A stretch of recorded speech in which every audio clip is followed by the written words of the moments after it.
Hello दोस्तों, good morning. कैसे हो? देखो दोस्तों, आज हमारा अगला चैप्टर है वायुमंडल। ज्योग्राफी चल रही है, उसमें कौन सा चैप्टर है? वायुमंडल। तो पहले बात ये आती है कि वायुमंडल को इंग्लिश में क्या बोलते हैं? वायुमंडल को क्या बोलते हैं? एटमोस्फेयर। ठीक है दोस्तों, वायुमंडल को क्या बोलते हैं? एटमोस्फेयर। अब बात आती है कि वायुमंडल क्या है। देखो दोस्तों, पृथ्वी के चारों ओर से वायु का विस्तृत स्वरूप वायुमंडल कहलाता है। क्या कहलाता है दोस्तों? लिख लो, लिखना हो तो। पृथ्वी को चारों तरफ से घेरे हुए वायु के विस्तृत स्वरूप को वायुमंडल कहते हैं। ठीक है दोस्तों, अब पता करते हैं कि वायुमंडल में कौन कौन सी गैसें होती हैं। मेन बात आती है कि वायुमंडल में कौन कौन सी गैसें होती हैं। तो फर्स्ट पर आती है नाइट्रोजन। कौन सी गैस होती है? नाइट्रोजन। पहले हम नाइट्रोजन के बारे में पढ़ेंगे, फिर ऑक्सीजन के, जो भी बारी बारी से सारी गैसों के बारे में पढ़ेंगे। तो पहले बात आती है नाइट्रोजन की।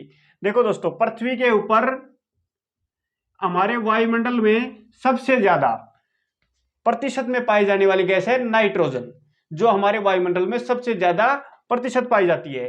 तो कितना प्रतिशत पाई जाती है दोस्तों? ये पाई जाती है 78.8%। ठीक है दोस्तों, क्या मिला आपको? हमने पढ़ा वायुमंडल। वायुमंडल को बोलते हैं एटमॉस्फेयर। एटमॉस्फेयर क्या होता है? पृथ्वी के चारों ओर से घेरे हुए वायु के विस्तृत स्वरूप को क्या कहते हैं? एटमॉस्फेयर, यानी कि वायुमंडल। अब बात आती है कि वायुमंडल में कौन कौन सी गैसें होती हैं। तो फर्स्ट पर आती है नाइट्रोजन। नाइट्रोजन एक ऐसी गैस है, पहले नाइट्रोजन के बारे में लिखो। नाइट्रोजन है जो वायुमंडल में सबसे ज्यादा प्रतिशत पाई जाती है। ठीक है दोस्तों, पहली बात यह है। कितनी पाई जाती है वो देखो, 78.8%। ठीक है दोस्तों, अब इसका क्या है, नाइट्रोजन के क्या फायदे हैं, क्या नुकसान है। मेन बात आती है कि नाइट्रोजन की न ही कोई गंध होती है, न कोई स्वाद होता है, न ही कोई रंग होता है। नाइट्रोजन गैस का कोई नहीं रंग होता है, न गंध होती है, न ही कोई स्वाद होता है। एक इस बात का यह है कि नाइट्रोजन हमारे सबसे ज्यादा फायदा यह है कि ये आग को तेजी से जलने से बचाती है। यदि आग लगी हुई है, यदि हमारे पास नाइट्रोजन गैस नहीं है तो आग पर काबू नहीं पाया जा सकता। तो मेन काम क्या है इसका? फायदा। फायदा यह है दोस्तों कि ये हमें आग को बुझाने में काम आती है। नाइट्रोजन गैस का क्या काम है? आग को बुझाने में काम आती है, जो हमारे वायुमंडल में सबसे ज्यादा पाई जाती है। ठीक है दोस्तों, इसके बाद नंबर आता है दूसरा, ऑक्सीजन का। ऑक्सीजन। ऑक्सीजन क्या है? ऑक्सीजन हमारी प्राण वायु है, जिसको हम सांस के द्वारा अंदर ले जाते हैं और यूज करते हैं, यानी कि हमारे जीवन यापन के लिए ऑक्सीजन बहुत जरूरी है। अब ये बात आती है कि हमारे वायुमंडल में कितनी है? दूसरे नंबर पर गैस है। कितना परसेंट है ये हमारे वायुमंडल में?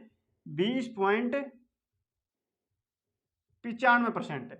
नाइट्रोजन कितनी है? 78.8%। और ऑक्सीजन कितनी है हमारे वायुमंडल में? 20.95%। अब बात ये आती है कि ऑक्सीजन हमारे क्या काम आती है।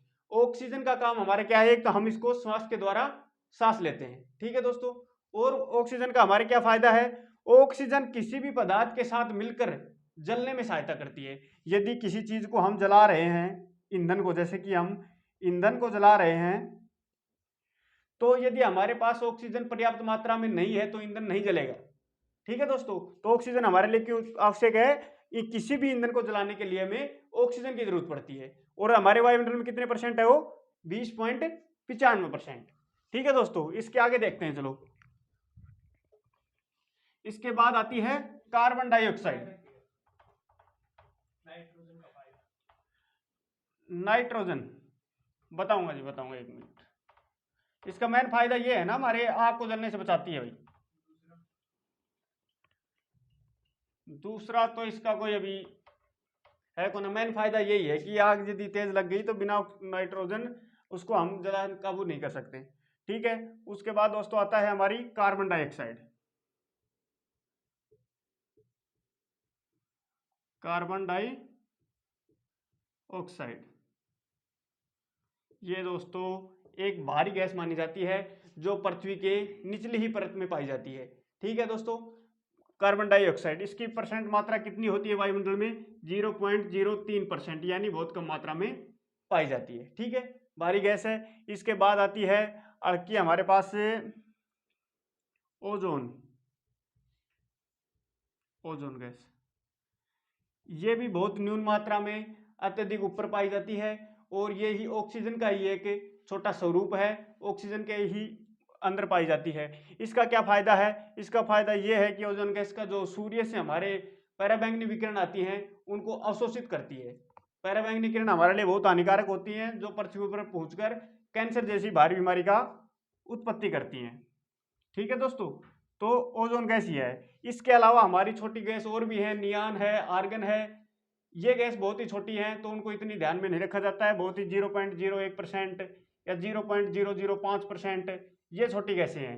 इसके अलावा आपको मैं पढ़ाऊंगा अब इसके बाद में वायुमंडल का संरचना संरचना अगला चैप्टर में पढ़ाऊंगा जी। संरचना में आएगा, आपको सारे मंडल पढ़ाए जाएंगे। ठीक है दोस्तों, तो इसके आगे की वीडियो जरूर देखिए जिसमें आपको वायुमंडल की सारी परतें पढ़ाई जाएंगी। ओके।